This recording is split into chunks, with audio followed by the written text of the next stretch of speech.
Hello health seekers, Inga from Health Origins here. So today I'm going to show you how to make a delicious blackcurrant cake from fresh berries. So let's get to the recipe. First of all, we're going to mix dry ingredients. So here I've got 1.25 cups of wholemeal fine flour.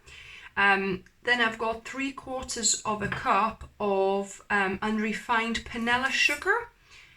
Or you could use rapadura. Then I'm gonna need a teaspoon of each of bicarbonate soda and baking powder. So for baking powder, 1 teaspoon. For bicarb soda, it's a scant teaspoon. So just slightly less than a teaspoon here. And we want 1/4 teaspoon of salt here, and that's all of our dry ingredients. I'll give this a mix. You want to make sure there's no big lumps of sugar or flour in there. For that reason, you could have sieved your sugar, because panela sugar tends to kind of clump up a little bit. You actually could have sieved it in through a sieve rather than pouring straight in. I think that's my mistake there, but anyways, hopefully I'll do a good enough job of declumping this. So the dry mixture is here. Now we get on with our wet mixture. So I've got 1 ripe banana. To this I'm going to add 1 ripe avocado. So this will be instead of our eggs, if you like. Oops.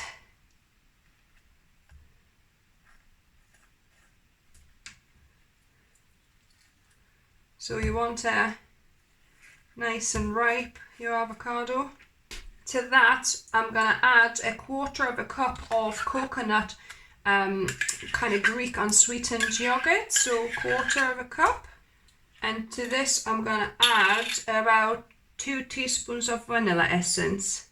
So it's nearly a tablespoon, about 2 teaspoons. I think that wasn't quite 2 teaspoons. About there.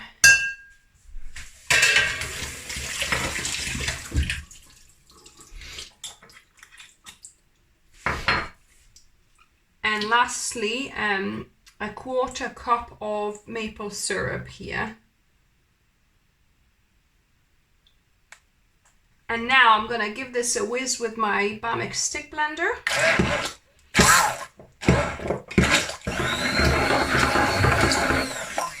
Now our wet mix is nice and smooth, so I'm gonna add my dry ingredients here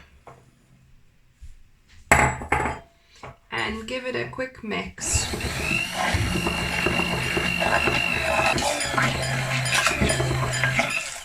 You don't want to blend this for too long. You don't want to develop the gluten. You just want to, quickly incorporate everything, and you can finish off with the spatula. So that's your regular whole wheat sponge mix, if you like, and it's nice and fluffy with that bicarb soda and baking powder kind of reacting with the yogurt. Yeah, it's nice and kind of light and fluffy feeling. So I've got the 20cm baking tin. That's not my usual one. The usual one is still at my sister's, but I'm gonna use this one. So just pour it in the base and distribute it evenly. Just shake it out so it nicely evens out and fills up the tin. Don't want to waste any. So now this could go into the oven and be baked ordinary for your sponge. However, as we are making the blackcurrant one, I've washed my blackcurrants and put a few kitchen towels in the bottom there so that it soaks up most of that moisture. And I'm gonna top my cake with it, with those berries. Distribute them evenly. You can kind of sink them in a little bit as well. I'm just gonna push them slightly into the surface of my cake so they get a little bit embedded. And since the blackcurrants are quite tart, I'm gonna just sprinkle it with additional tablespoon of my panela and refined sugar here, just for that added bit of hit of sweetness at the top, and it'll be, you know, nice and caramelized as well. So there you go. So that now goes into preheated 175 degrees Celsius oven, or I'm doing 160 fan oven, for about 25 to 30 minutes. So the timing was a bit of a learning curve with this cake, because this is the first time I've added berries on top. Before I've just baked it on its own, and 30 minutes was more than enough. But with this, after 30 minutes, it was still like liquid and kind of moving. So I had to put it back in for another probably 25 minutes in the end. But in between me taking it out, looking at it and whatever, as you can see what happened, it dropped in the end. But hopefully the taste will still be there, and I've kind of pried out the edges of the cake with my spatula because the berries kind of stuck to it.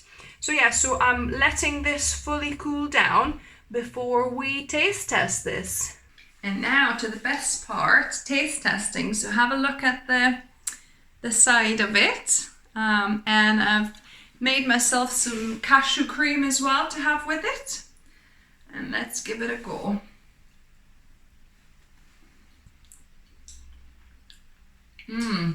Oh, wow.